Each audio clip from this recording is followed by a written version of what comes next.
Well, good morning. Wesley and I say hi. Say hi, Wesley. Hi.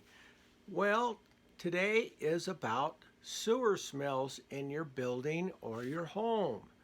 Now, this is something that's very technical and very hard to figure out. Number one, you should have years of experience. Number two, if you hire someone to find these leak, broken pipe, whatever's wrong in your home, or in a commercial building, first of all, you call several plumbing shops. You find out their credentials. You say, okay, give me a list of two or three people that you have helped and for a reasonable cost because it can be very expensive. Now, when you're a maintenance plumber, you're getting paid by the hour. So your goal is, to find this. If you have to have time. So management's got to give you time to find these leaks, this smell. There's a smell for a reason. Something's wrong. Don't shrug it off. You're talking about methane gas. You're talking about dying. That's why they have plumbing license and plumbing laws or, well, regulations. So wise up and hire the right person. Now, in my book, and I'll go over it again because this is commercial plumbing maintenance, Amazon.com. I discuss in here about green techniques. Okay, my dog wants to go sit down. Okay, now green techniques basically means using non-toxic type of chemicals and devices and stuff that won't add more problems to your problems. So we can go here to page, let's see here, what page is this on? Oh, let's see, I put it on this page, I marked the page. On page 66 of the book, it talks about non-restricted chemicals and how I make a list of everything that I use. Now, there's smoke bombs, there's scent detectors, there's dye, there's cameras, there's common sense, there's years of practice. You go into a building and you look at the house. Let's say house because those are, I look at homes as being very simple because I'm a commercial plumber. So homes, you go in and you look, you evaluate the situation. Let's say you're in the kitchen and they say, well, I'm getting a lot of smells. All right, sometimes you don't necessarily even need to do a smoke bomb or a scent detector, and you don't want some company ripping you off. You go in there, the plumber takes a look, years of experience. He says, wow, I can see that the P-trap's got too long of an arm.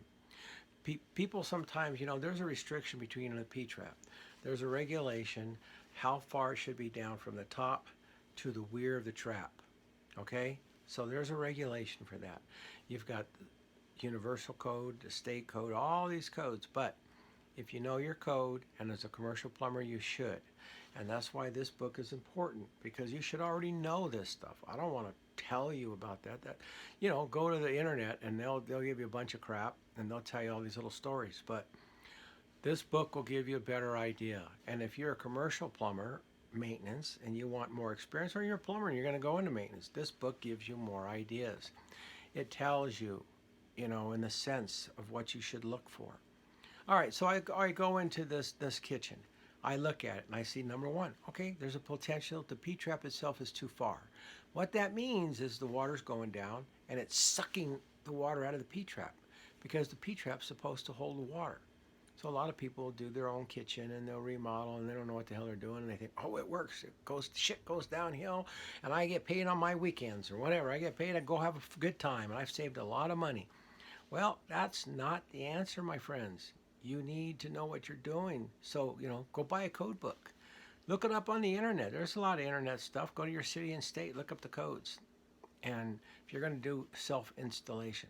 And if not, don't get ripped off by a plumber because he should be able to walk in and see that immediately. You shouldn't have to do all these smoke tests and bomb tests. Once you fix that P-trap problem, you're fine. Okay, another problem could have been you look into the wall and you see the fittings are loose. All right, you tighten up the fittings. These are simple things. Now, if it still smells, well, the guy will come back, and now you got to do a smoke test.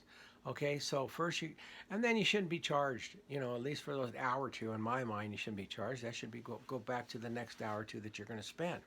doing a smoke bomb test or, a dye test or whatever you may need to do for that kitchen.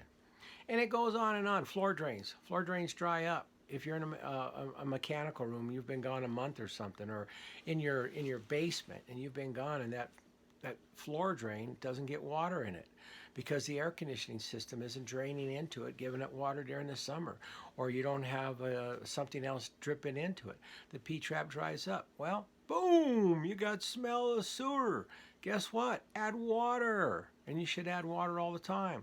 These are just simple things, but when you get into commercial buildings, you're talking more serious stuff. You're talking about lengths of pipe, that go on for miles. So you need to know what you're doing. You need to know where to cap it off. You need to know where to do the smoke test, not to be, putting all these chemicals into the patients. If it's a hotel, if it's condominiums, if it's hospital especially, you need to isolate it where you're not going to interfere and not use non-restricted chemicals. I talked about restricted chemicals and non-restricted chemicals in my book and what that means and how important it is to not be using all these chemicals that people buy over the hardware store. So I'm trying to make this short, but I'm trying to let you understand that, hire a plumber that can give you credentials. Don't go out and hire the local plumber down the street, because if you've got a serious smell that you've had and you know it shouldn't be there, especially in your bedroom, or you don't want to go to sleep and have that gas, and if it's serious methane gas, you're going to wake up dead. So be careful.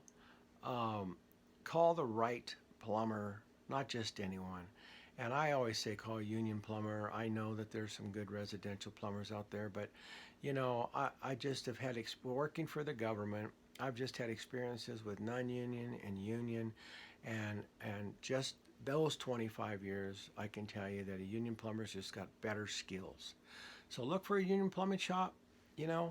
Even with them though, check their credentials. Make sure that they've done stuff. They have automatic smoke machines now instead of smoke bombs.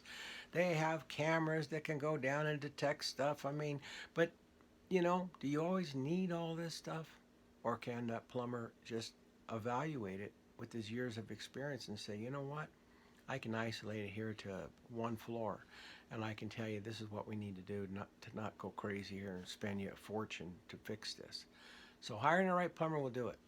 And buying this book, you guys, Commercial Plumber guys, thank you. Have another day, another video. Goodbye.